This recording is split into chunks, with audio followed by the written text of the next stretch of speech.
Hi, gang, it's Patrick. And Adam. Coming up on today's episode, we celebrate the legends behind Disney music in another edition of On the DL. As always, we discuss the latest Disney news, and we close out the show with some quick D. All that and more on today's episode of Gays Do the D. To all who come to this happy place, welcome.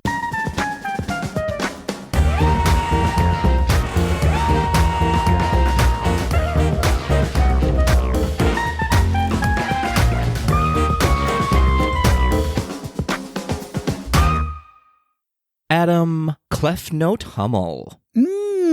I love it. Patrick, get on the floor, Kazuki. Oh, get on the floor and do some more. Everyone do the dinosaur? Are those the lyrics? I don't really know. Remember that song? I do. The 80s were a strange time, Patrick. Disagree. They were my time. Yeah, I love some 80s music. Is that what we're talking about today? Like 1880s, some of these people. It's true. Some people we're going to be talking about today, Tweedles, were born long, long ago. Long ago, just like Uncle Adam and Auntie Patrick. How are you doing, Patrick? I am good, thank you. How are you on this fine afternoon? I'm doing fantastic. Thank you for asking. Patrick, give me a highlight from your week. A highlight from a week. Oh, I know. It's a highlight and a low light for my age because my oldest nephew got married this week. Oh, you're old. I am indeed. But congratulations, Jordan and Emma. It was bold of them to still have you be the flower girl, though. That was sweet. Not so bold. I had the gown ready to go. It was a safe choice, in fact. Oh, that's so sweet.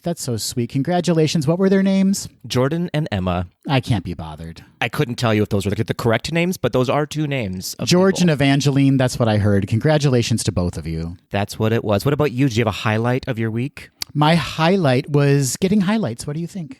Oh, sensible. I like the purple was a sensible choice for you. That's just the Manic Panic that I purchased at Hot Topic. But the highlights, I think, are really, they scream summer, don't they? They do. They complement your choker and your puka shells. Hey, who said you could look at my puka? Your puka is always showing. Well, Patrick, we should wish all of the Tweedles out there a very happy, well, not all of them, any Tweedles who may have been born in the United States. And you know what? I'm going to say all of them. Let's all celebrate Independence Day, 4th of July, whatever you call it. It's coming up this week. I love it. Happy Independence Day, everybody. I hope you enjoy some fireworks and some hot dogs. Mm-hmm. And our gift to you is that we're not going to give you an episode of Gays Do the D. Is it a gift, Patrick? I think let's sit the kids down for a minute and let's have a very serious discussion about how sometimes two daddies need to take a break from their kids. Ooh, I don't like that sentence, but yeah, you're right. It's true. No, we are actually going to give you an episode, but it's a very special, curated episode of Gays Do the D. Adam, tell the Tweedles what we're talking about. Oh, you're all so lucky. You are going to be receiving next week, and this is a great way to celebrate our nation's independence. Or if you hate this particular segment of the podcast and you have enemies, then you can send them next week's episode. We are going to be delivering into your ears next week the Best of Quick D Volume 1. Best is a real loose term, but we are delivering episodes of Quick D. Best of a bad situation. Sure, know? There it is. It is. Yeah, so if you're a fan of Quick D, oh man, see a doctor immediately. But if you're a fan of Quick D, you're going to love next week's episode. And if you hate Quick D, then I guess you're in the majority. You are one of many, yes. No, it is one of our most fun and celebrated times of the episode. We just let our hair hang low, you know? Yes, our highlighted hair. That's right. We give you some fireworks of our own, if you will. I love it. Yeah, so enjoy next week. We'll be on the back of a boat pouring champagne over our taut bodies while you listen to the Best of Quick D Volume 1. Not one word in that was true. I'm going to be pouring champagne somewhere. Fair. One word and that was true. And as if the 4th of July was not enough to celebrate, Patrick, we have two Tweedles we need to recognize. First up, We need to recognize Josh. He's a brand new Tweedle. He recently discovered the podcast, and you can find Josh on Instagram at DappermanJ. I love that. I love that. Listen out there, Tweedles. If you are a new listener, let us know. Let us know who you are. Let us know how you found us, how you discovered us, why you're still listening to us. We need to know all of the information so we can get to know you better. That's right. And after you do that, head immediately to Apple Podcasts and rate and review us. That's right. And subscribe. And subscribe. Don't forget to do that. That's a very important part of the process. It's true. It's true. But we have another Tweedle to celebrate today. Tom recently became the newest member of our Patreon family. Tom, thank you so much. I can only assume this is Tom Hiddlestud. I hope so. I hope so. But listen, we celebrate you regardless of which Tom you are. And for those who don't know, we do, in fact, have a Patreon family that you can join that sort of helps us keep the lights on here at Gays Do the D. You can find that Patreon page by going to gaysdothed.com. Click on that donate button, which will take you over to our Patreon page, where for as little as $1 reoccurring a month, you too can join the ranks of celebrities such as Tom into our Patreon family. That's right. I mean, how often are you included in a kind of A-list grouping like that? Tom Hiddlestud, welcome to Gays Do the D. Thank you so much. We will take your Patreon payments in kisses and hugs. And cash, mostly cash. Yeah, I guess the cash part is important, but we're going to need those kisses and hugs. We do need those. We do need those. We will be in the parks this October, so get those kisses and hugs ready as long as you're vaccinated. That's right. That's right. Make sure that you have received that V. Oh, dear. Oh, dear. On that note, thank you so much, Tom, and to all of our Patreon family members. And thank you, Josh, and all of our Tweedles. Thanks, boys. I like saying boys like that. Thanks, boys. Thanks, fellas. Well, let's head back to last week's episode, Patrick, before we dive into this week's episode. In last week's episode, we gave our spoiler-free review of Disney and Pixar's Luca, now available on Disney Plus for free, y'all. If you have a subscription to Disney Plus, you can watch it for free. Such a great word. Such a great word. And boy, did we get some feedback. Let's start off with Matt, who you can find on Instagram at matt.t.b.r. Hi, Matt. Thank you for writing in. Matt says, I enjoyed Luca. Definitely agree that it's sweet and frothy, but I'm mostly glad to have a movie that answers the age-old question, why would a fish need a bicycle? I mean, if I've asked that once, I've asked it 1,000 times. You're right. You're absolutely right, Matt. Throughout human history, we've wondered. I feel like we're on Spaceship Earth right now. Throughout human history, humans have wondered, why would a fish need a bicycle? And now we know. Yup, now we know. We sure do. We sure do. Moving on, we have Corey writing to us on Instagram at Mama B Travels. Corey says, my daughter has watched it about 87 times this weekend, so it's a solid 5 stars in our house. Well, that's good to know. The kids are loving it. We also heard from Juin, who you can find on Instagram at Jedi Trousers. Juin says, really loved it. Beautiful animation and such a vibrant style that works so well with the setting. I do agree it's a lighter film than some of Pixar's epics, but I think it has more depth, no pun intended, than you gave it credit for. Okay, calling us to task, Juin, that's allowed. Juin goes on to say, it speaks so much about the experience of being an outsider in a hostile society, something that will resonate with a lot of people, as well as being the most queer-coded Disney film ever. I was the same in not being sure of the tone with the first few scenes, but by the end, I was in love. And I admit I cry very easily at films, but the final scene was so genuine and moving, it had me absolutely bawling. Ooh, I love it. Made you cry a little bit, gave you the feels a little bit. Listen, I agree with you, actually. I think that the messaging behind it, there's more than we maybe gave it credit for. But I think it's also maybe a movie that's on the responsibility of the viewer to pull out a message that really rings true for them. Sure, as with a lot of movies that Disney and Pixar releases, right? Like, they do tend to be a little bit more like, find your own message in it, as opposed to like committing to what the animators or the writers were going for. But yeah, I mean, Juin, yeah, you're right. You said that as though you're not right, but you are in fact correct. Did I queer code my message enough for you, Juin? You're not right. Code switching indeed. Moving on, we have Trevor, who's on Instagram at Trevor Roleg. Trevor says, "Hi fellas, I just finished your review on Luca, and I actually thought the story and script was far more successful than the two of you did." Uh-oh, we're being called to task again. You mentioned that the crew had said the film took inspiration from Hayao Miyazaki and Studio Ghibli films, and that's exactly the vibe I got while watching this. There is a subgenre of Japanese animation known as, I'm going to butcher this, Iyashike, that is all about small slice-of-life stories set in calming environments that are meant to have a healing effect on the audience, and I felt like Luca portrayed that feeling exquisitely. It reminded me a lot of films like Kiki's Delivery Service, fair enough, and Whisper of the Heart. It was such a charming and sweet story, and I felt myself tearing up several times. I also want to give a shout out to the character Massimo, Giulia's father, for being a great piece of representation as a disabled character. What a great point. I really adored this whole movie, and I absolutely loved these gay little fish boys, mermaid emoji, rainbow flag emoji, mermaid emoji. Wow, Trevor. Okay, first you came with pitchforks and torches at us, and it was pretty aggressive. And then you arrived at our castle and you said, "Sit down, I'm going to educate you all," and we appreciate it. True story. And great points. Thank you for filling us in on some of those, the animation style. That's really cool to know. You know, Patrick, we really do learn from our Tweedles, don't we? Every single day. Literally every single day. Dana Marie also wrote in. You can find Dana Marie on Instagram, Dana Marie G. Dana Marie says, "I loved it. It started out slow, but seemed to find its footing and was just a lighthearted, refreshing watch.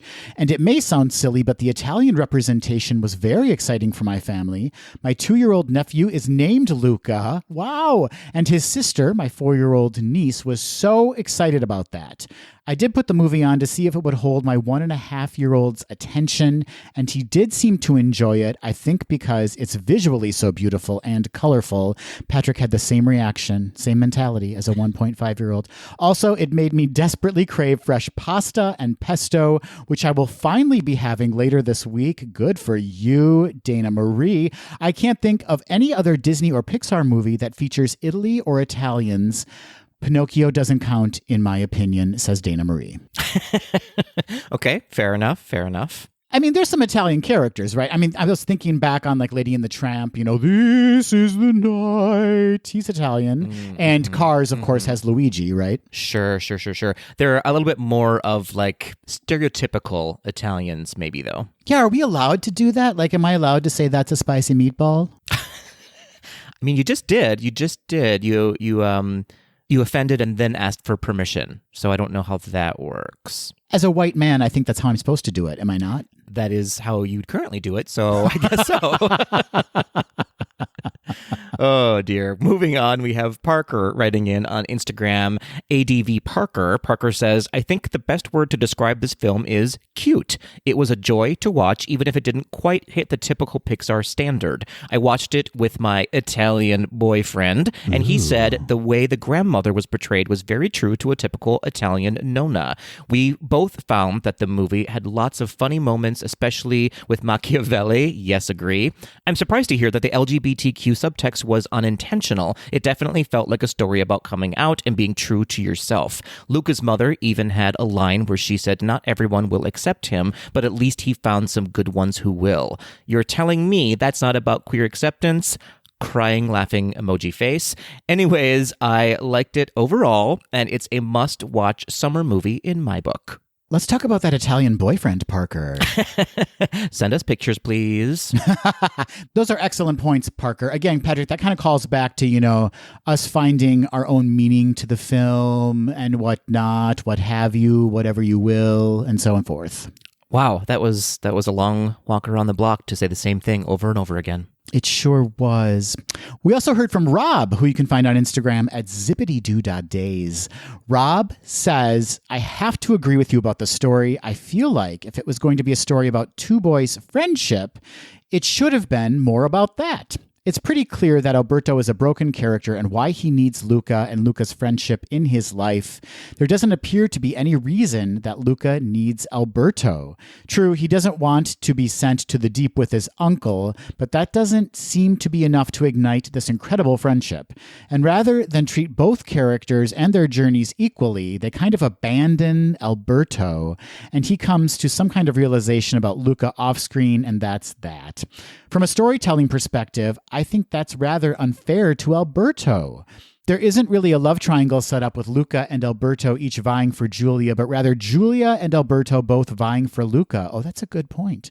Or really, Luca is kind of interested in Julia. Alberto is desperate not to lose his friend for reasons the film doesn't explore enough, and Julia is pretty much able to take or leave both of them. In short, too late, says Rob. Anything approaching any emotional depth is moved past very quickly or ignored outright, which is disappointing.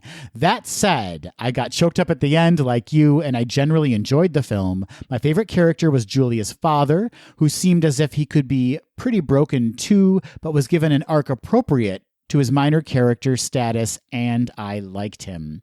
Thanks for sharing your thoughts and allowing us to share ours. I'm never sure when you record your podcasts, so this email might be too late. Guess what, Rob? You just got it in under the wire. But I wanted to share my thoughts with you at least. Thank you so much, Rob. Very, very insightful thoughts. Yes, thank you so much. Also, it's never too late to tell us your thoughts on something. We will always give room for your voices. Yeah, the more I think about this movie, it sort of is reminiscent of the TV show Boy Meets World. What? Are you saying what as though you don't know the show or you don't know what I'm talking about? It was a little after my time, Patrick. Oh, got it. Well, never mind. And some of us didn't have the Disney Channel rich much, Patrick? I think it was on ABC, but... Oh, I don't know. I lived in a valley, and we also didn't get ABC, so... Okay, got it. My childhood was full of traumas, Patrick. Got it. Somehow you turned this into a story about you. I don't know how that happened, but moving it back to Luca...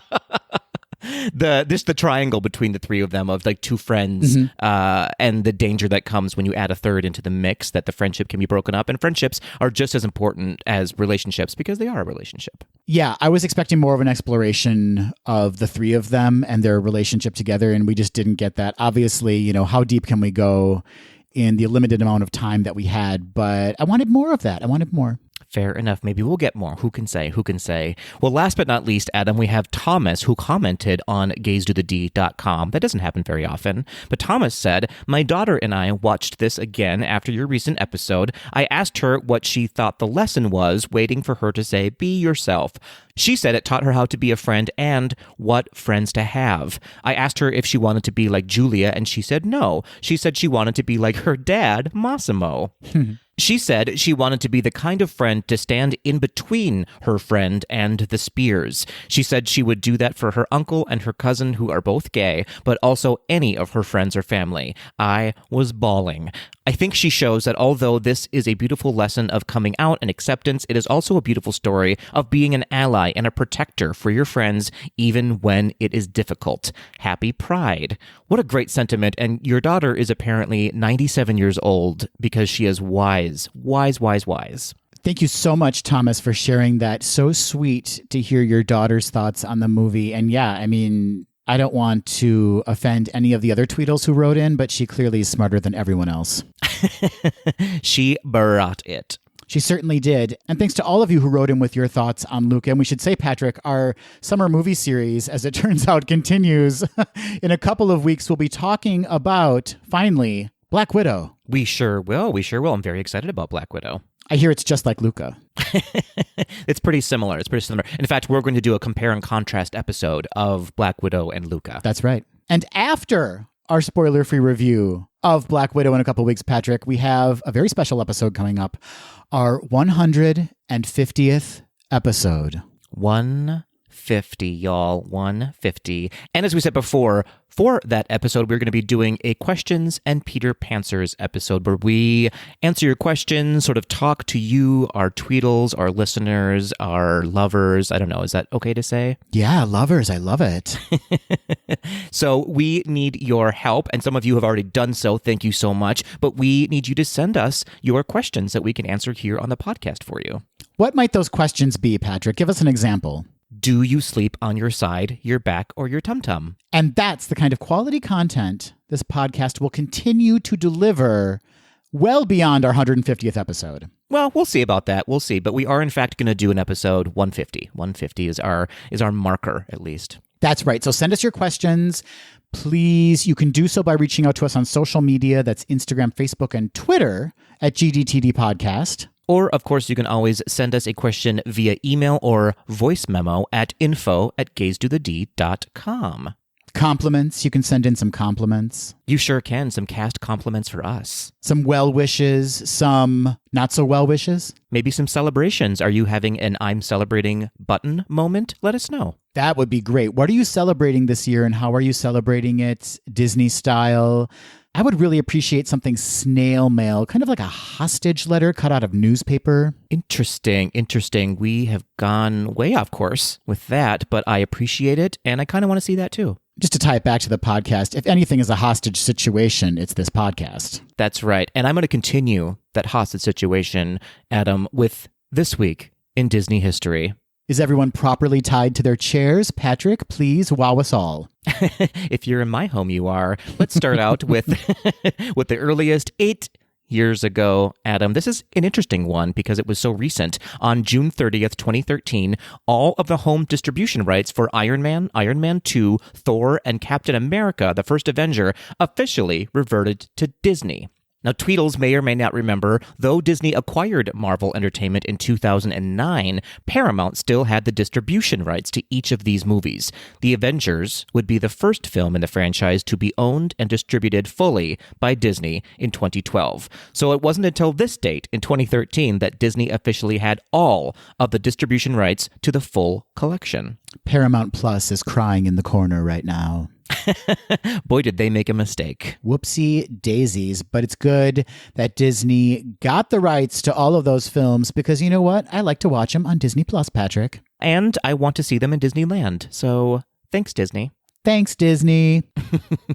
Moving on, 54 years ago, on July 2nd, 1967, Tomorrowland in Disneyland finally had some things to do. The Rocket Jets, the People Mover, the Carousel of Progress, and the Tomorrowland Terrace restaurant all opened, as well as the updated Flight to the Moon attraction, which was an updated version of the opening day attraction Rocket to the Moon. Now, we've talked a little bit about this on the show before, but Tomorrowland in Disneyland on opening day, and really for the next 10 plus years, was a bit of a barren lot. Very few attractions were open and ready to go, including Autopia, Rocket to the Moon, and, not a joke, the Aluminum Hall of Fame. You know, the Brits refer to it as the Aluminium Hall of Fame. They do. They do indeed. So yeah, it wasn't until 10 years later that they actually had some things to do in Tomorrowland. It was minimalist style for a while. That's how Disney was pitching it. Yeah, an empty house, really. A fully empty house. A show house, if you will.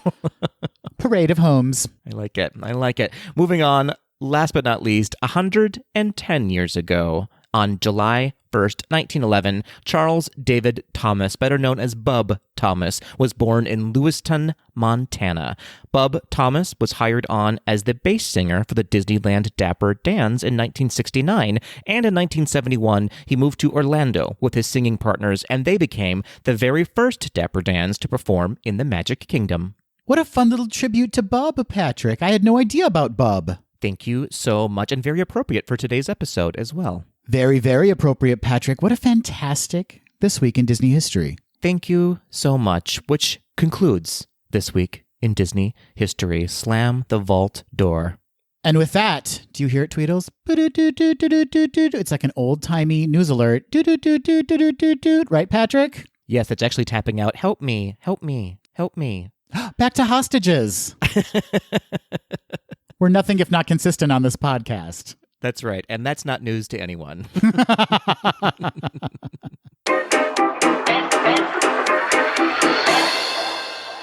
This past week, Disney spilled some new tea in regards to the fast-approaching 50th anniversary celebration, the world's most magical celebration.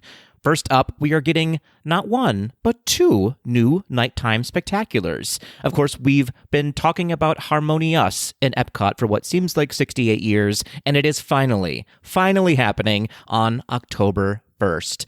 The show is meant to be a tribute to the stories and songs that unite the world, set to classic Disney songs, reinterpreted and sung in over a dozen languages by over 240 artists from around the world. It will use new technology that incorporates pyrotechnics, choreographed moving fountains, lighting, and media, and it is said to be one of the largest nighttime spectaculars ever created for Disney. Also on October 1st, the Magic Kingdom will debut a new spectacular called Disney Enchantment. This new show will take guests on a journey filled with adventure, wonder, and empowerment. The show will feature music, enhanced lighting, fireworks, and, for the first time in the Magic Kingdom, immersive projection effects that will extend from Cinderella Castle down Main Street, USA.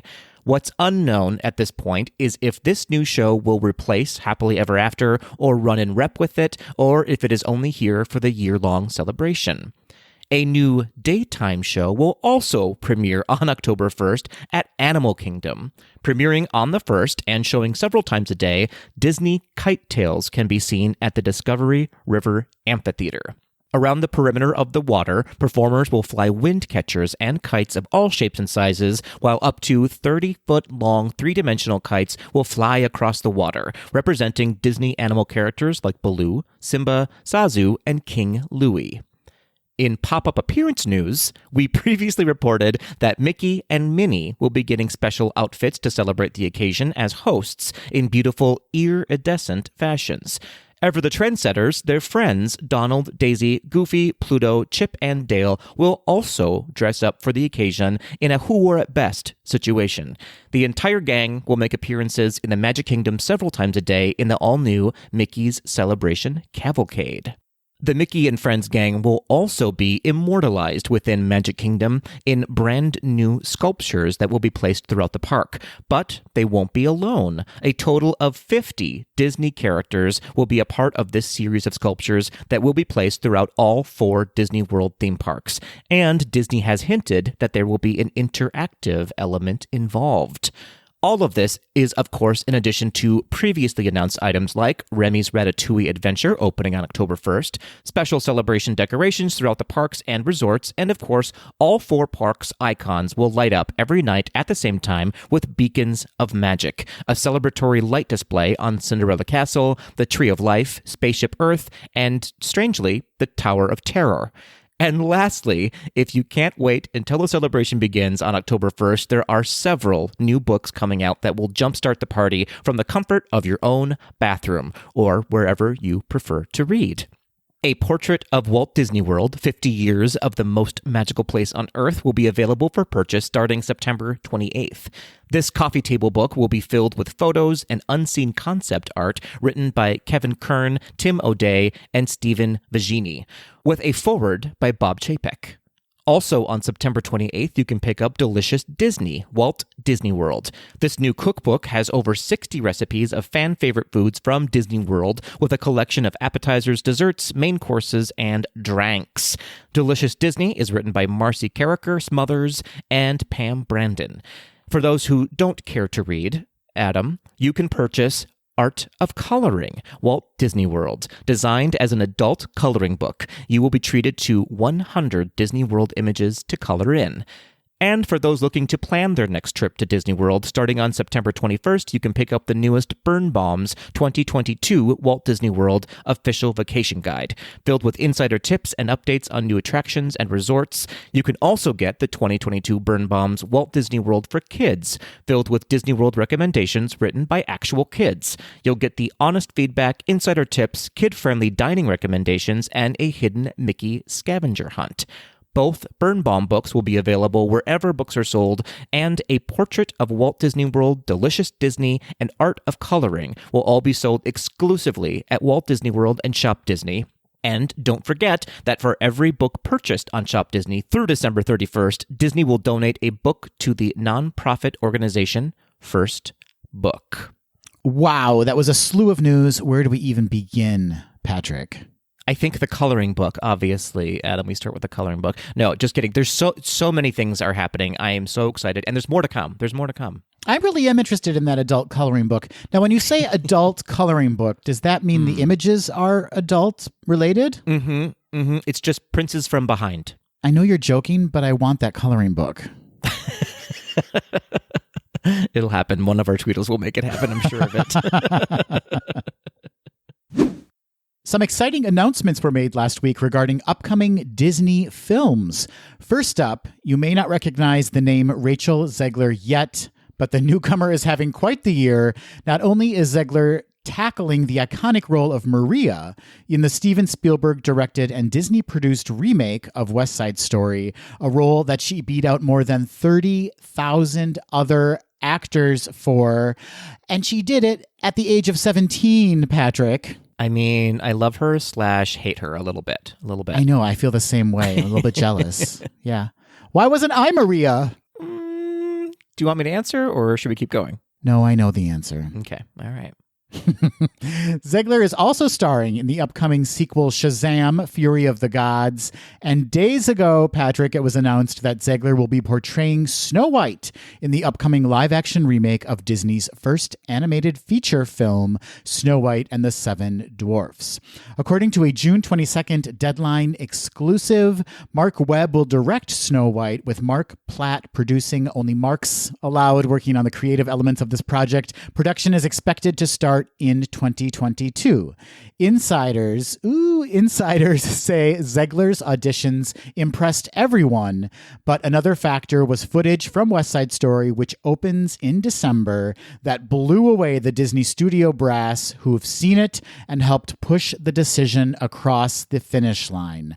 I love that, Patrick. It sounds so old Hollywood, like they saw her dailies and they were like, this kid's gonna be a star. Put her in pictures. We want to be in the Rachel Zegler business, see? The casting also marks a step in the right direction of Disney diversifying its Disney princess characters after tapping Halle Bailey to play Ariel in the upcoming live-action The Little Mermaid movie. The live-action Snow White will expand upon the story and music from the original. Benj Pasek and Justin Paul, the Oscar and Tony-winning duo behind La La Land, The Greatest Showman, and Dear Evan Hansen, are writing new songs for the movie. According to Deadline, a big reason the studio has taken its time on this adaptation is making sure it gets the music right. And insiders add, those insiders, they know everything, Patrick. Insiders add that higher-ups are excited with what Pasek and Paul have come up with following early returns. Obviously, Patrick, they want to get this right. It is such an iconic animated film, and turning it into a live-action film has got to be putting a lot of pressure on the studio. Yeah, I think this above all of the other ones is maybe the most difficult one to handle, I would imagine, because, I mean, it's Disney's first animated film ever, and so thus making it basically Disney's most beloved film ever, I feel like. A jewel in a crown full of jewels. It is the crown, I think. Okay, had to top me with that one, didn't you? But I'll allow it, Patrick. I'll allow it. Thank you. Thank you so much. We also learned last week via a June 23rd scoop from Collider that two-time Oscar nominee Scarlett Johansson will produce Disney's upcoming Tower of Terror movie, which will be developed as a starring vehicle for her as well. Patrick, how are you feeling about this? We'll see. We'll see. Okay, I'm going to try to convince you with more information. Toy Story 4 director and Inside Out writer Josh Cooley is currently writing the script, and as you can imagine, there's no word yet on the plot. And though there's no director formally attached, Disney will aim high, according to sources. Okay, we've switched from insiders to sources now, Patrick, especially since Johansson is coming off dual Oscar nominations for her work in Marriage Story and Jojo Rabbit, in addition to her high-profile turn in Marvel's Black Widow. Tower of Terror was previously turned into a 1997 TV movie starring Steve Guttenberg and Kirsten Dunst. I hope they make an appearance in this new film. A new theatrical feature has been in development since 2015, when John August was tapped to write a treatment about 5 people in a posh hotel who take an elevator and disappear after it's hit by lightning. We all know that classic story, Patrick. Tale as old as time, really. As I was thinking about this news story, Patrick, I was really curious whether they're going to set the entire film like in the 30s or 40s, or if it's going to be more of a modern take on the film, and then they're going to have flashbacks to the incident. There's a bunch of ways this could go. Oh, I fully hope they keep it in that old Hollywood era and give us the story of really what happened that night. I'd also like to pitch another idea, if I may. Sure. What if it's kind of a past life tale and Scarlett Johansson starts to have flashbacks about another life she lived and it revolves around the incident? What about that? Okay, why ever not? There is clearly no story in place now, so that can be the story. Thank you so much. I'm just appeasing you because I just don't care about this movie right now. Adam, it's time again for your favorite moment in any day, really. It's the Rumor Has It Roundup. Rumor Has It seems to be sneaking its way back into the podcast on a more regular basis, and I'd like to talk to you about it. We'll do that sidebar after we hit stop recording. But for now, Adam, Rumor Has It, it's time. It's time. First up, many of our Tweedles may be familiar with the fragrance company Scentsy. They are an approved company to license Disney products in the form of essential oils and sprays that smell like your favorite Disney attractions, resorts, and treats. This past week, Scentsy has become the official home fragrance of Walt Disney World Resort. The deal brings Scentsy into a multi-year relationship with Disney World, and rumor has it, we will be getting a guest experience from Scentsy in Fantasyland in Magic Kingdom. No word or hint on what this experience might be, other than they will be, quote, creating rich storytelling opportunities through fragrance. Now, I'll tell you what, there are many jokes running through my mind about what a fragrant guest experience might be. We'll let that rest for now, because we're on to the second rumor has it of the day. On your mark, get set, wait. Run Disney has been teasing the world with very cryptic messages on their Instagram account lately. As many Tweedles know, all Run Disney events starting with the 2020 Princess Run have gone virtual, and there has been no word on when or if in-person Run Disney events will be returning. However, on June 17th, Run Disney posted a picture of a racetrack with the words, "A goal without a plan is just a wish." And then, on June 24th, they posted a picture of some running shoes with the words, "Dream Big."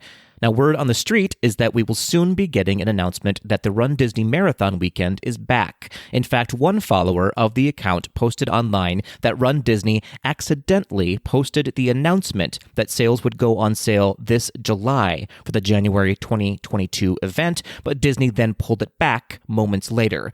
Now, who can say whether or not that's true, but I can say that all this teasing is frankly rude. We also don't know whether or not there will be a virtual or in-person wine and dine weekend run this fall. Generally, that announcement would have been made months ago, so everything is still a rumor for now. But you can be sure that when an official announcement is made, we will run with it. I think Run Disney's planning a murder. They're leaving little seeds everywhere for people to follow. Little clues, little tidbits. It sounds like they're going to murder someone and then run away. Okay. They're covering their racetracks, if you will. Gosh darn it, Patrick, you did it again. I can't be stopped. I really can't be. The biggest, yeah, you heard me right, the biggest Disney fan event of the year is coming to Walt Disney World Resort November 19th through the 21st, 2021. D23, the official Disney fan club, will be celebrating 50 years of Walt Disney World Resort as part of Destination D23, a fantastic Disney celebration at Disney's Contemporary Resort. Attendees will be the first to hear exciting announcements and see sneak peeks from the many worlds of Disney. Details will be made public next month and will be sure to update you when we know more. Tickets will also go on sale to D23 Gold members in July. For more information and to become a D23 Gold member, visit d23.com. And Patrick, I had to include this story not only because it marks a big return for D23, but also because we have a very special announcement tied to this event, don't we? We do? Wouldn't that be amazing? It'd be amazing if you let me know what it was.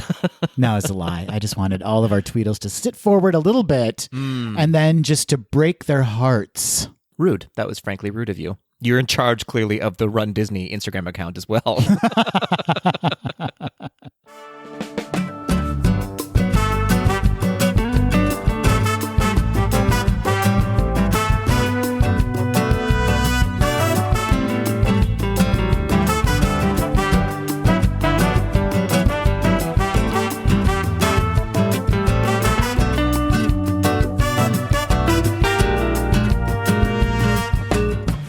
Hey, Adam. Hey, Patrick. Do you know what we don't do enough of? What's that? We don't make enough music together, you know? I disagree. I think every single episode we create is a masterpiece, an orchestral masterpiece.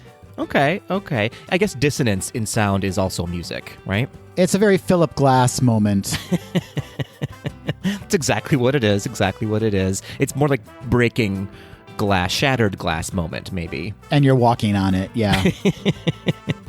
It's true. We should never be musicians. But you know what? This past June 21st, you were kind enough to remind me, was World Music Day, aka Make Music Day. How did you celebrate? I didn't know about it, so I ate cake, I guess, because that's what I do every day. So in retrospect, I am going to claim that I ate cake in celebration of World Music Day. No better way to celebrate than with cake. Indeed. But you know what? There is a better way to celebrate, Adam, and that's to do an episode of Gaze to the D celebrating the musicians behind Disney music. You're right. That's a fantastic way to celebrate, Patrick. You know, we talk about Disney music so much on this podcast, and not when we're like focused on it, but more so when we do, you know, a take two of a movie. We always reference how important the music is to a film or an experience in a park. We really do. And music is so specific to Disney as well. You can't really think of a movie that Disney has made that doesn't have some really significant music attached to it. Absolutely. It's all about that feeling. It's about that connection to that moment, whether you're watching that movie and that scene in particular really moves you. It's because of the underscoring in that scene, or you're on a ride, you know, which references some fantastic music you saw in a Disney movie. It's all connected, and it all goes back to our memory and the kind of associations we have with those moments in our lives. It's true. It's very true. Even if you think about the Disney lyrics that come with some of those movies that are so empowering that stick with us, and we celebrate them in our giant life moments. A lot of people use Disney music for weddings, for graduations, for birthdays. The list goes on. Disney music is celebrated worldwide. It truly is. And specifically, Patrick, we've celebrated Disney music on this podcast. If you go back to episode 103, we listed our Fab 5 inspirational Disney songs. Remember that? I do remember that. Yeah, you and I, we specifically really love Disney music, as you mentioned. And so what better way to really pay tribute to Disney music than to do an On the DL? That's right, we're celebrating Disney legends behind the Disney music. So today, we're both going to present to you, our Tweedles, 2 Disney legends each that are currently Disney legends, and then 1 person each who is not on the Disney legend list but ought to be. That's right. We're going to take Disney to task because you're forgetting some people. Oh, they're forgetting a lot of people, as we've learned time and time again on these episodes of On the DL, but we're here to correct it. We're coming correct for you, Disney. That's right. Patrick, would you be so kind as to share a little bit about your first Disney music legend? I would be so kind. Thank you so much for asking. I'm going to kick us off today with one Ned Washington, who was inducted into the Disney Legends Hall of Fame in 2001. Now, Ned Washington was born in Scranton, Pennsylvania on August 15th, 1901. At a very young age, and we'll say this probably time and time again, Washington was heavily involved in the entertainment industry. At the age of 20, he was a vaudeville master of ceremonies. Now, a fun note here, he was born into a family of 9 children, and he was the only one who didn't actually study music. Instead, he focused on writing poems and lyrics. He started out his career in songwriting in Earl Carroll's Vanities on Broadway in the late 1920s. And in 1930, he joined the American Society of Composers, Authors, and Publishers. In 1934, he was signed on by MGM to write for movie themes and musicals. And by the 1940s, he was working for most of the major movie studios like MGM, Warner Brothers, Republic, and of course, Disney. He was nominated for 11 Academy Awards for movies like Town Without Pity, Wild as the Wind, The High and Mighty, High Noon, and Brazil.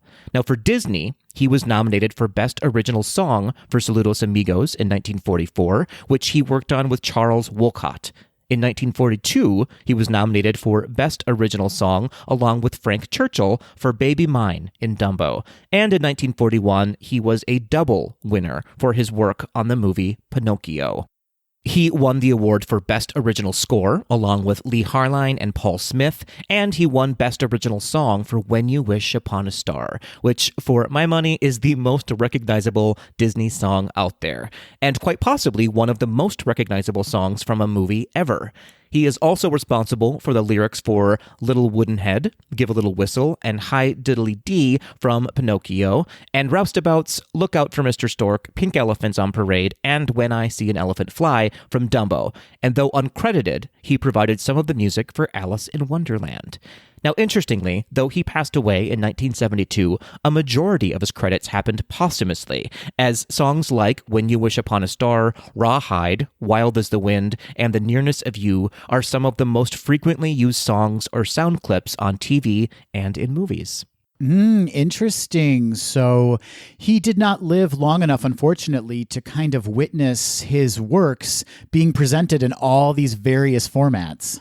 That's right. He was highly celebrated, to be clear, while he was still with us. But yeah, his songs live on far beyond him and have been reinterpreted by so many other artists in other movies and TV shows. So he has more credits now after his death than he did when he was alive. That really is fascinating. Well, that's just a testament to the songs that he helped create, right? Because they are so lasting, they are so meaningful to us that they continue to be used over and over again.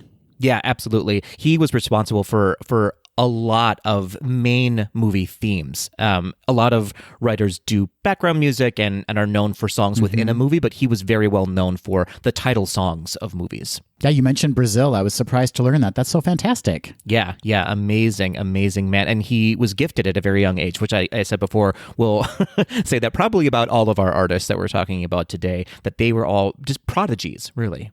Very true. In fact, I'm going to talk about one of the prodigies, Patrick. Yes, hit me with it.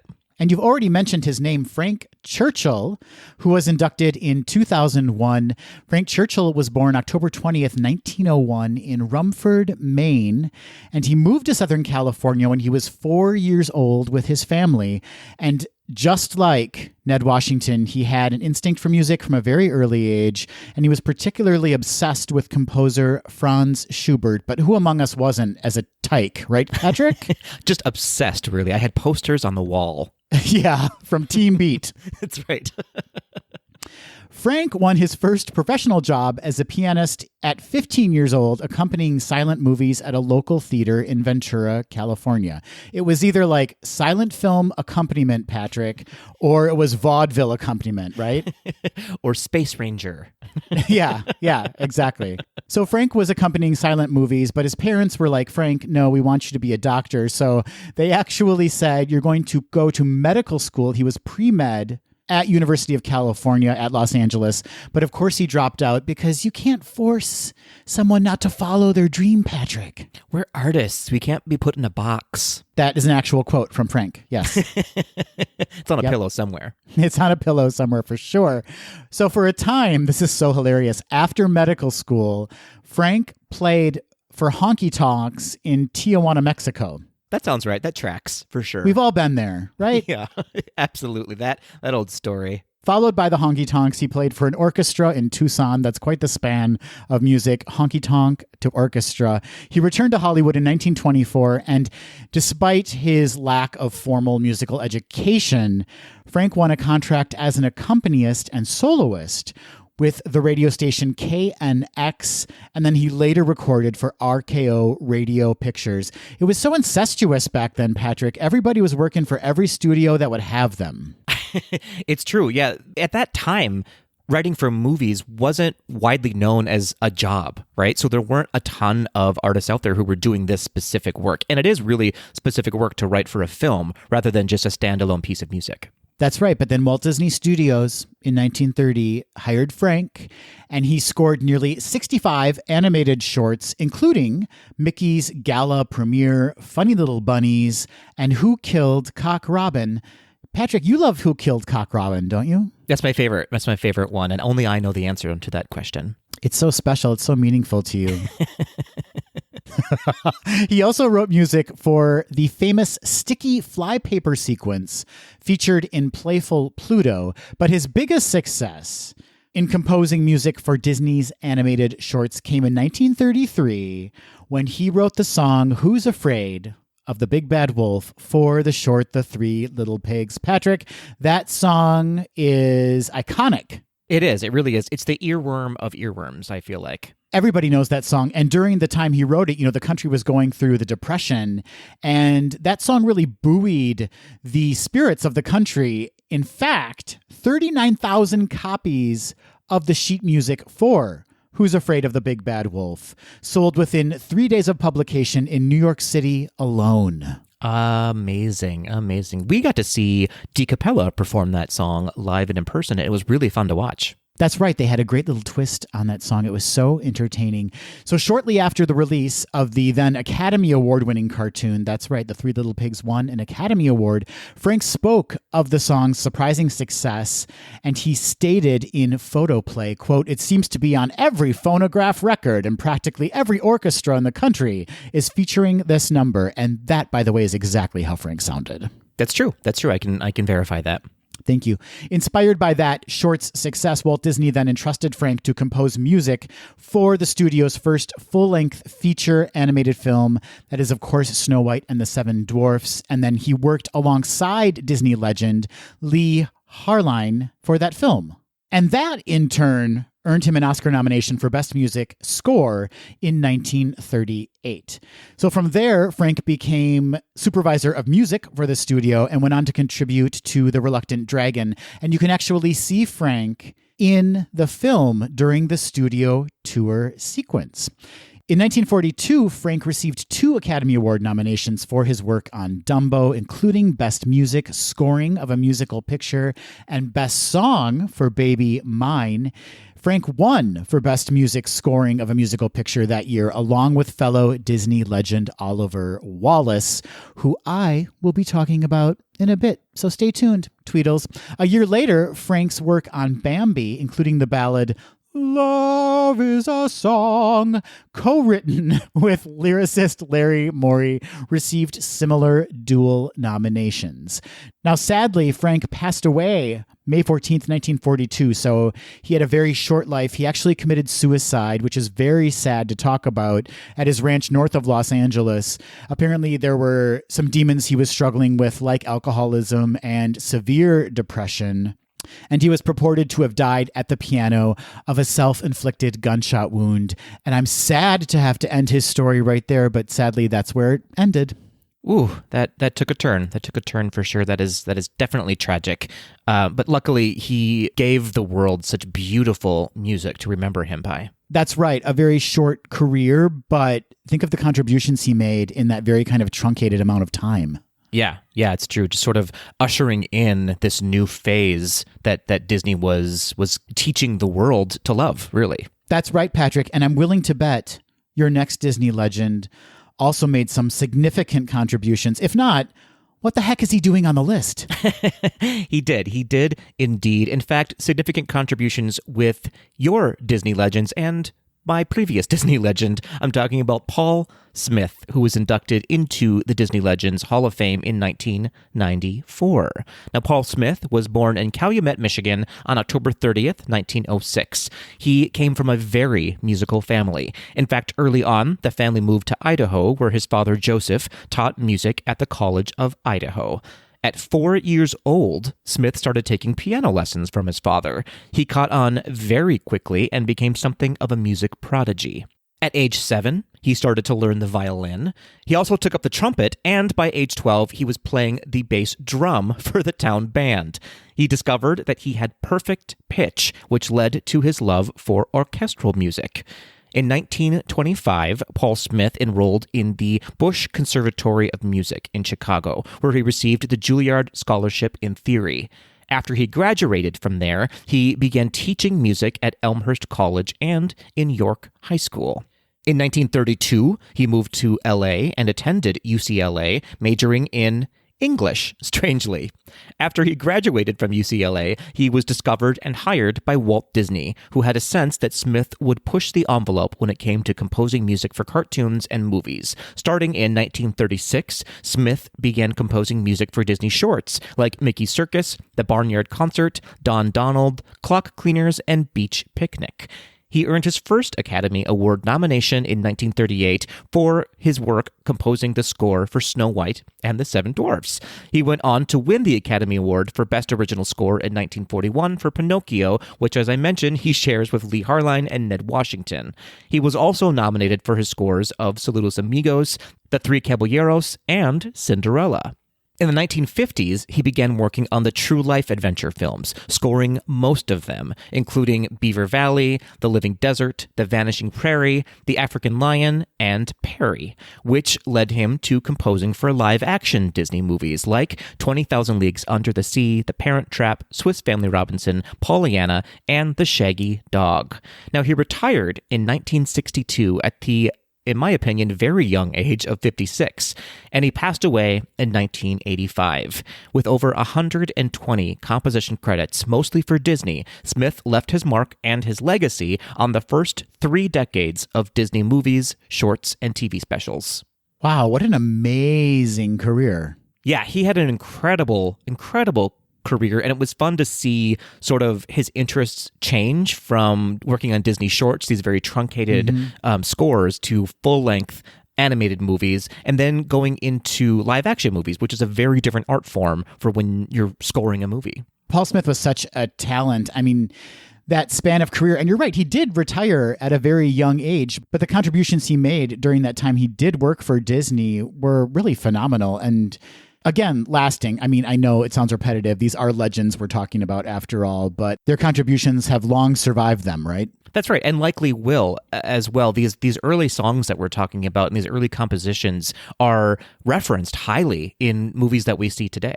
It must have been such an exciting time to be working back then. Like, it was kind of the wild, wild west of the movie industry, right? Like, there were really no rules. And so I think the kind of output that was generated during this time really stands the test of time because there weren't limitations put on them. Everything was new. Everything was exciting. You know, like we referenced the fact that Who's Afraid of the Big Bad Wolf sold 39,000 copies, you know, in its first 3 days of publication. So it really was a time when people were so hungry for any kind of new music or entertainment they could get their hands on, you know, because they didn't have Twitter. Patrick, that's why.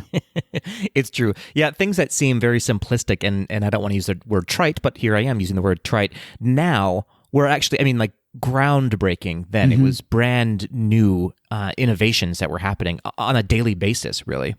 Well, I'm ready to talk about my next legend, Patrick. I wish you would, Adam. I wish you would. Thank you so much. I will. Fellow Disney legend and Disney animator Frank Thomas, who we all know and love, once referred to my next Disney legend as, quote, a madman, funny, eccentric, noisy, unexpected, and loved by everyone. And no, he was not talking about you, Patrick. Oh, I was going to say, that's me. That's me to a T. No, in fact, I am talking about Oliver Wallace, who was inducted in 2008.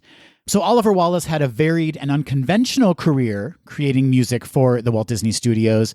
But before we get to Walt Disney, let's go back to Oliver's birth, shall we? For he was born in London, England on August 6th, 1887. His musical studies took him to Chicago, San Francisco, back to London and Los Angeles, according to an early studio biography.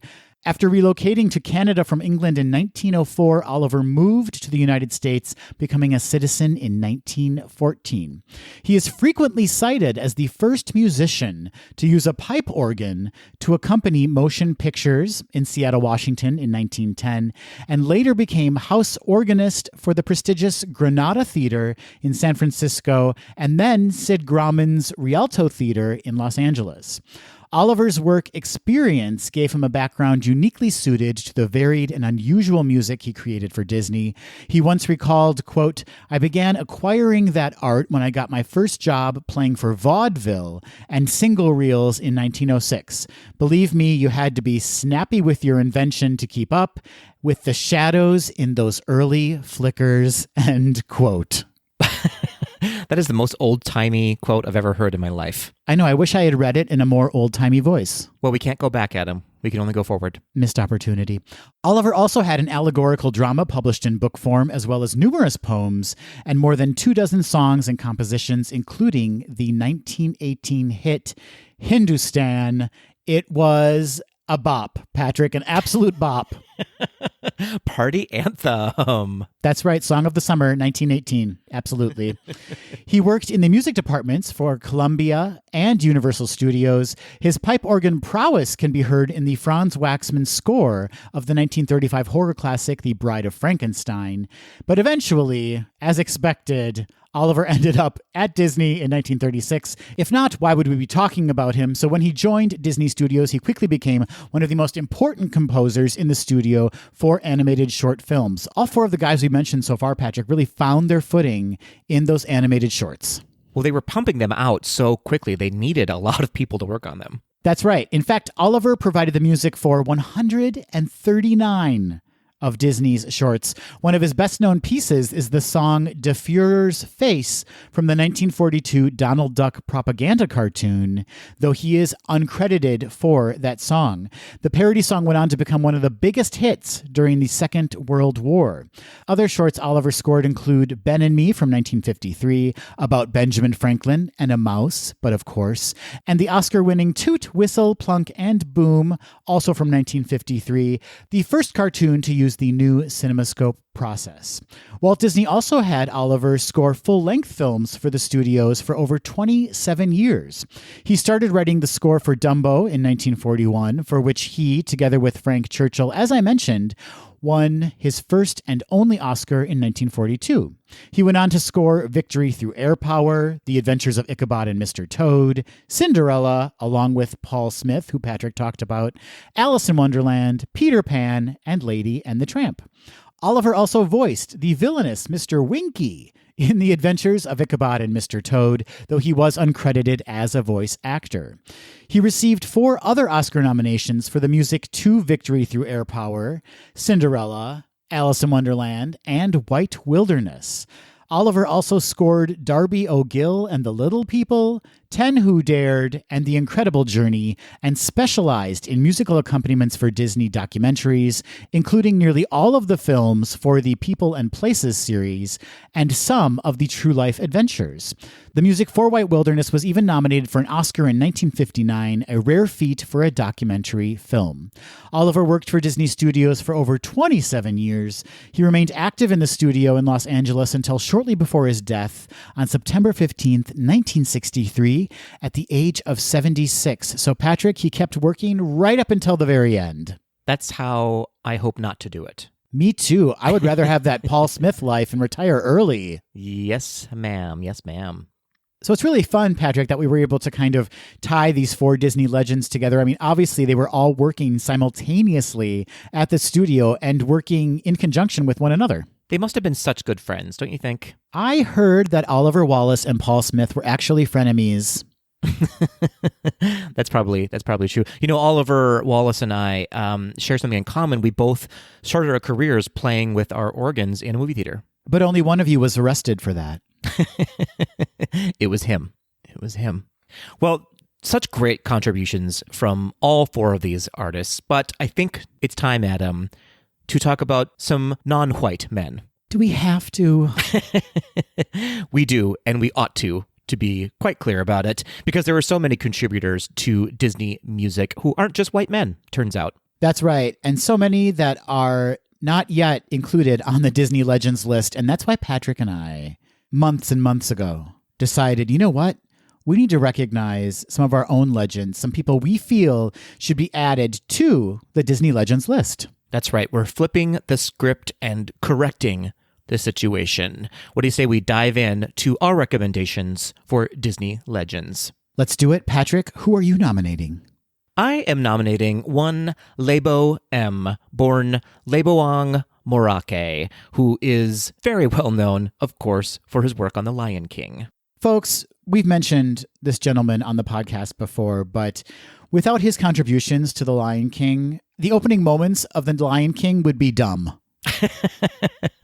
They would just be terrible. It wouldn't have worked. It wouldn't have worked without Lebo M. It's true. It's true, though. So he actually has a fascinating story. So here we go, Tweedles. Lebo M was born in Johannesburg, South Africa on July 11th, 1964, during apartheid. He fell in love with music at a very young age, but of course did not have many opportunities or outlets. When he was 9, he joined a youth recreational club that offered ballroom dancing and music. He spent as much time there as possible learning to sing and play music. At 10, he started singing jazz professionally in nightclubs. And when he was 13, he became the youngest performer to sing at the nightclub Club Pelican. He recorded his first single, Celebration, at the age of 14, for which he received $20. At around the age of 16, he followed a migration of young people to Lesotho, an independent country within South Africa, in hopes of broadening his musical aspirations. Now, after he arrived, because he didn't have a passport or proper ID, he was exiled from his home country by the white South African regime. One night, he was performing for Ambassador of Lesotho to the United States, who took a liking to him and helped him apply to the Duke Ellington School of the Arts in Washington, where he was accepted. Once he was there, however, he didn't have a place to live, and he was quickly taken in by Reverend Mary L. Wilson of the Union Temple Baptist Church. She let him live with her family while he attended school. After he graduated in 1983, a music producer offered him an opportunity to record a single in Los Angeles. He scraped together just enough money to get a one-way ticket to LA, but once he was there, the music producer realized that he didn't have any money, and he literally left him on the side of the road. With no money or resources, he was living on the streets and taking jobs when and where he could, at McDonald's or as a parking attendant, and singing in nightclubs wherever he had the opportunity. He started getting bigger and better gigs and started playing at Marla's Memory Lane Jazz and Supper Club, owned by Marla Gibbs, who incidentally was Florence on the TV show The Jeffersons. Now, during this time, he randomly ran into a friend from South Africa who was on a world tour with singer Johnny Clegg. Lebo M was introduced to his producer, who gave him a job in his studio as an office assistant, where he was allowed to cut demos when the studio wasn't busy. While he was working at the studio in 1991, he met Oscar-winning composer Hans Zimmer, who was working on the film The Power of One, which was set in South Africa. The two quickly became friends, and Zimmer asked Lebo M to collaborate on the film, which he ended up co-producing, co-writing, and performing for on the soundtrack. From there, he began breaking into Hollywood and collaborating with other musicians and producers. Now, shortly after, Zimmer began working with Disney on a then-unnamed African animation project, and he insisted on collaborating with Lebo M on the project, which he did, of course, providing not only his musical knowledge of African music, but also his voice.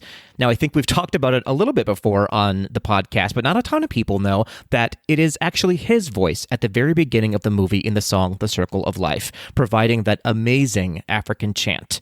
Now, after the success of The Lion King, Lebo M was brought on to work on the Broadway adaptation and then again for the live-action remake.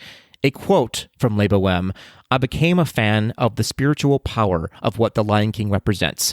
It's about an immigrant exile refugee who comes back home and triumphantly overcomes evil to be a long-lasting positive legacy." Beyond The Lion King, Lebo has worked on Congo, Outbreak, Atlantis, The Lost Empire, Tears of the Sun, Dinosaur, The Lion King 2, Kronk's New Groove, and Mighty Joe Young. Today, Lebo M once again lives in South Africa, where his exile was lifted, along with his 6 children. And I'll end this story with another quote from this remarkable human being. He says, "I share inspiration that is based on a very simplistic approach. The horror I'm facing today does not define my tomorrow." How is this man not a Disney legend already? It's really an atrocity that he has not been inducted into the Disney Legends Hall of Fame. I had nothing to do with those projects. I know that's a big reveal to announce on this podcast, but I'm even insulted that he's not a Disney legend. I'm insulted, Disney. It's true. It's true. It's another, unfortunately, another example of when you are a person of color or a person who identifies as anything other than a white man or woman in the United States, you have to work so much harder to receive so much less accolades, if that makes sense. Such an inspiring story, his life, and to be left penniless and homeless and to rise up from that complete poverty. It's such a success story and should be celebrated. So Disney, please look into it immediately. Get on this, please. Please, please, please. Well, an excellent choice to nominate, Patrick. And moving from a man of many, many, many, many projects and collaborations with Disney, I am going to nominate a woman who had but one collaboration with Disney, but it was an important collaboration. I'm nominating composer, electronic music pioneer, and trans activist and icon, Wendy Carlos. I am very excited to hear about this story. I know that Wendy has a fascinating background. She really does. She was born in Pawtucket, Rhode Island, and like every single person we've mentioned so far, had a fascination with music from a very early age and exhibited musical genius from a very early age. This really does prove, Patrick, that like you are born with some things, right? Like you are born with an innate ability to process music or produce music. All of these people knew music, loved music since they were kids. It's a part of their DNA, really. Wendy, at the age of 6, started taking piano lessons. And on top of that, she exhibited talents for graphic arts and science. And she actually won, Patrick, a Westinghouse Science Fair scholarship for a computer she built at home. Same. You have not done that. Nope, not at all. Not even close. Either have I, to be fair. Either have I. She pursued a hybrid major in music and physics at Brown University, and she earned an MA in music composition at Columbia University, studying at the first electronic music center in the USA. And it was while she was studying at Columbia that she learned about the Moog synthesizer. Patrick, ever heard of the Moog synthesizer? I mean, who hasn't? But for those who haven't, please let them know. The only way I can describe it is that it's like a keyboard with the giant computers from the movie War Games on top of it. Do you remember War Games? I do indeed. I believe those were IBM computers, in fact. Giant computers. So Wendy learned about the Moog synthesizer, and in collaboration with Rachel Elkind, who served as her producer for a dozen years, Wendy hit platinum status in 1968, recording Switched On Bach. And that album went on to win 3 Grammy Awards. So Switched On Bach, how can I describe this? It's classical music, but produced by a computer. So it has all of those kind of computer sounds you would expect to hear with classical timing and Bach's music, if that makes sense. Sure. Johann Sebastian Bach electronica. Exactly that, Patrick. Exactly that. So Switched On Bach's commercial success led to several more albums, including further synthesized classical music adaptations and experimental and ambient music. Wendy introduced the use of vocoders for synthesized singing in her score for Stanley Kubrick's film A Clockwork Orange. So this is her first connection to the film industry. And of course she's working with Stanley Kubrick because things get weird in Kubrick movies. Yeah, that seems like a good fit, actually, with what she does in that movie.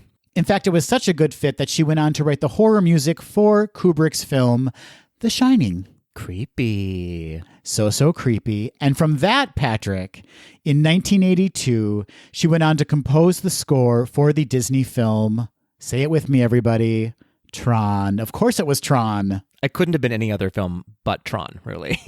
And as I mentioned, when I introduced Wendy for this segment, Tron was her only collab with Disney, but what a standout collaboration. You know, Tron was not a super successful film for Disney, but the music from Tron does have a lasting impact and went on to inspire a ton of film scores going forward.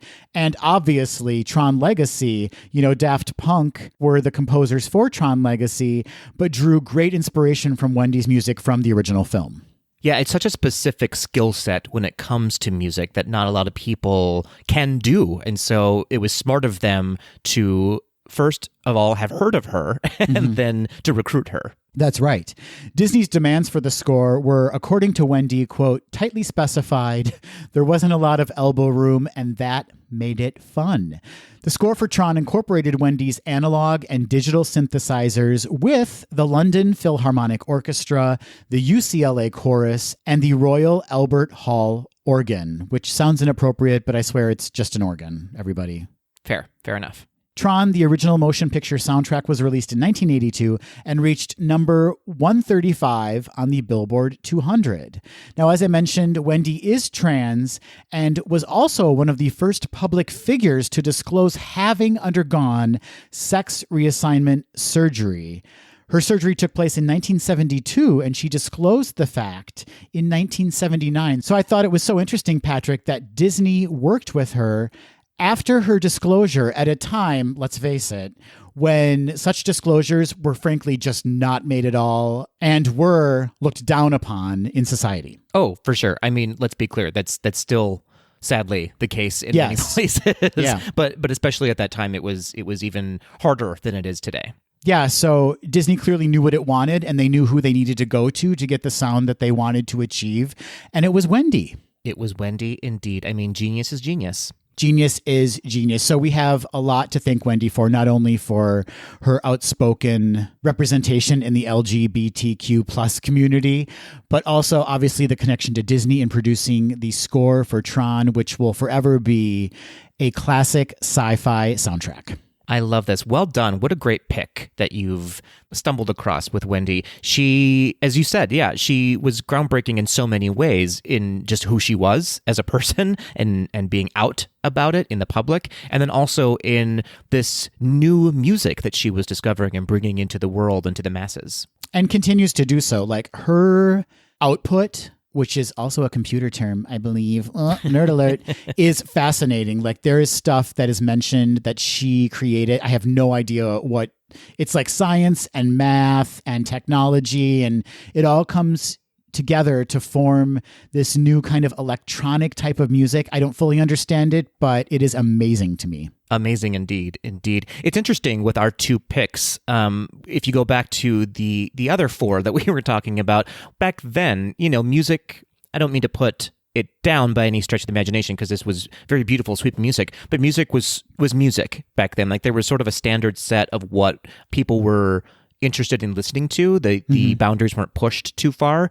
And to our two, Lebo and Wendy, who were pushing the boundaries and continue to push the boundaries of what music is and what the masses will like and listen to. Yeah, both really celebrated very different types of culture in their compositions. Lebo, obviously, with his background and his amazing story, and Wendy with her kind of embrace of science and technology. Yeah, it's exciting to see where music for movies specifically is headed, particularly with these two amazing artists. It goes to show you when you use people of different backgrounds and you collaborate with as many people as possible from all over the world, from every background, from every religion, you get better music, I think. I agree with that, Patrick. I agree with that.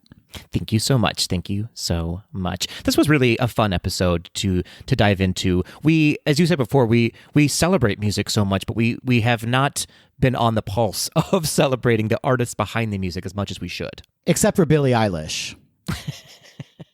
Who doesn't celebrate Billie Eilish on the daily? No, but you're right, Patrick. It's so fun to figure out just who we're actually hearing when we hear these songs, whose point of view we're hearing, whose voice we're hearing, and the stories behind who created these fantastic songs and this amazing music. That's right. And how I imagine their storied backgrounds are influencing the music that we hear. Yes, Patrick.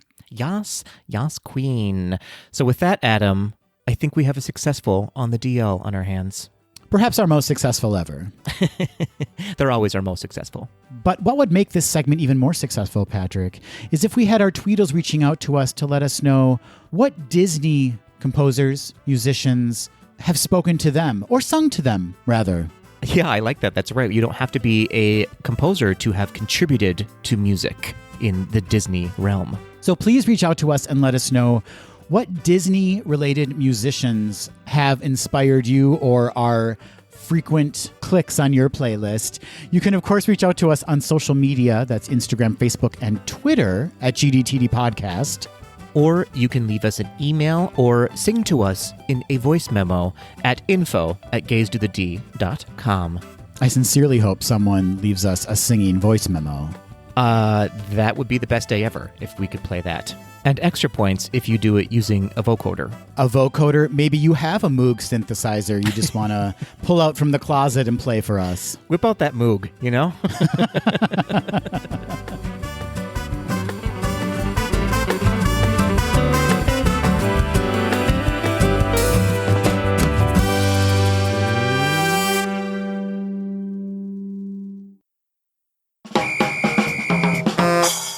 A boom, boom, boom, boom, boom, boom, boom. Hey, Patrick. Oh, yeah, man. Hey, Adam.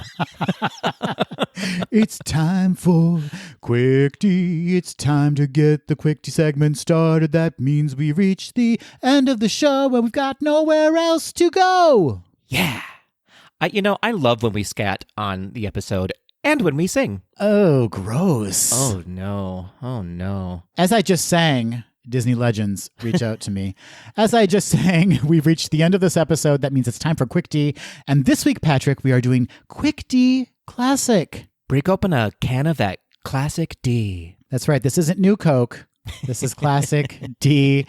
And that means that Patrick and I will be asking a question to each other that we have not been privy to prior to recording. And you know what? We're going to answer that question off the cuff. We really are. We certainly are. Patrick. Yes? Who's going first? Oh, goodness, I don't know. That depends, Adam. Do you have a question? I actually do have a question this time, yeah. You do? Okay, well, then you get to choose because you get a treat for having a question at the ready. What's my treat? That you get to choose who goes first. Oh, that's my treat? And that's all I can provide. Okay, well, I will ask you my question first. How does that sound? That sounds delicious. Let's do this. All right, Patrick, we just talked about Disney legends who made significant contributions to Disney's musical catalog. So many hits. And so, Patrick, I was wondering if you were a composer for Disney and you were just churning out hit after hit after hit, what might be the titles of some of those hits? Okay. Boy, oh boy. What a wide field you've given me. Just Disney in general, yes? That's right. It's pretty general. I just want to know, what are you titling the songs that you're writing? Well, the first title is just called This Is a Hit. Oh. You know, I just really hit the nail on the head with that one. It's like a slap across the face. Like, if you don't know this is a hit, you're a dummy. Yep. And that song is about baseball, obviously. Okay, I didn't ask what the songs were about. I just need to know the titles, Patrick. Well, I'm going to let you know a lot of information that you never wanted to know. That's what I do. I like the fact that This Is a Hit not only refers to the fact that the song is a hit, but then also as a reference to a sporting event where people hit a ball. So, like, so many layers. I'm layered. I'm very layered, especially in the winter. Too many layers. Too many layers. The next song I have up for you is called the award-winning hit song, Hit the Nail on the Head. There seems to be a theme developing. Yeah. Though I'm sure I won't be getting any awards, I will be known as the song called the award-winning song. That was part of the title and not just a descriptor? That was part of the title, my friend. So, okay. Should it get an award, they have to say the award goes to the award-winning song, Hit the Nail on the Head. And if it doesn't win an award, you're still covering all your bases. Again, so many sports reference in this segment already.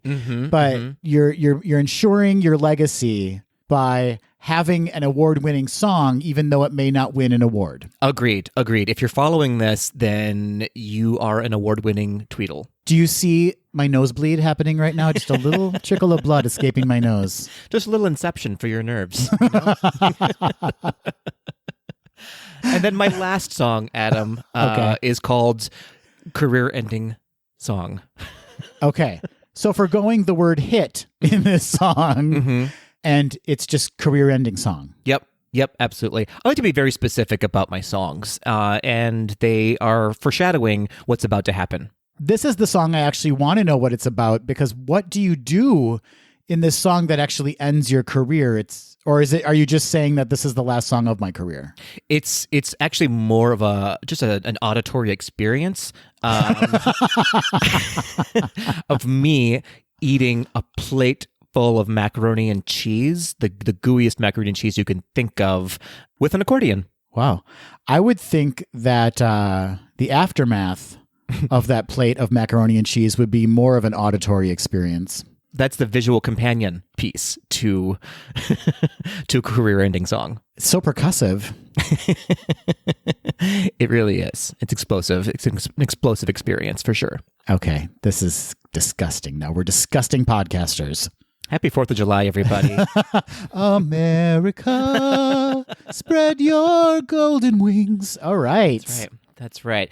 And that concludes my end of the bargain here on Quick D. Adam, are you ready for your Quick D question? I sure am. This is just not going to make it into our greatest hits episode, is it? No.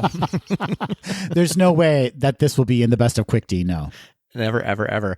Never, ever. All right, Adam, as I mentioned earlier in the news segment, we are getting 50 new statues throughout the parks, throughout the Disney parks. But this just in, we're getting just a few more. Oh. Gaze to the D is including a few statues of their own until someone from high up finds them and removes them from the park. What might those statues be depicting? And what's the interactive experience that accompanies these statues? I am so excited to create these statues out of, I don't know, Play-Doh, I guess. Is that what we're doing before our trip? We're going to create them out of Play-Doh. And then we're going to put them in our luggage and just surreptitiously drop them around the Magic Kingdom. Is that what's happening? It's 100% what's happening. All right. Well, Patrick, I'm glad you asked this question because minutes, nay, seconds of thought and work have gone into these already. Great. And I'm proud to announce that there are several statues that are going to be created by GDTD.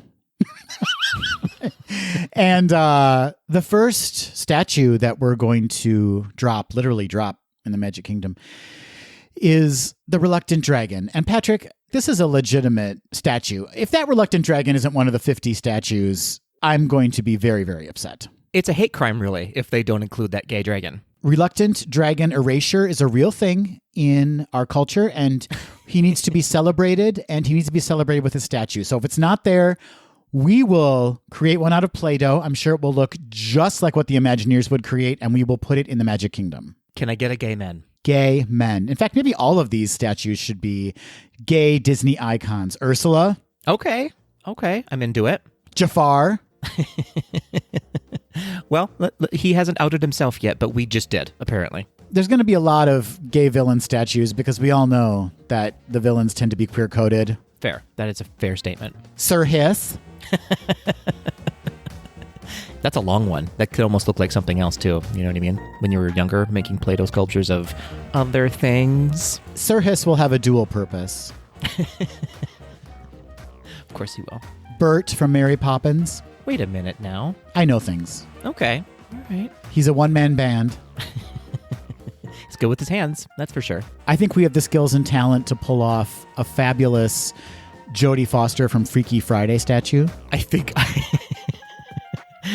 we can do it. I have one faith in us. That's for sure. So in short, just a lot of homosexuals, lesbians, transgender characters that we will create out of Play-Doh and sprinkle throughout the Magic Kingdom for the 50th anniversary. Just a fairy dusting. Tinkerbell. Is she gay? With that haircut? I do love a pixie cut. I'm going to go for it, I think. That will do it for this episode of Gays Do the D. Thanks for listening. To become a patron of the podcast, visit our website at gaysdothed.com/donate. For a donation of any amount, you can receive exclusive Gays Do the D content and help us continue to bring you the very best Disney news and discussion. Continue the conversation after this episode on Facebook, Instagram, and Twitter at GDTD Podcast. Submit your questions or show ideas to info@gaysdothed.com. Have a great week, everybody. See ya real soon.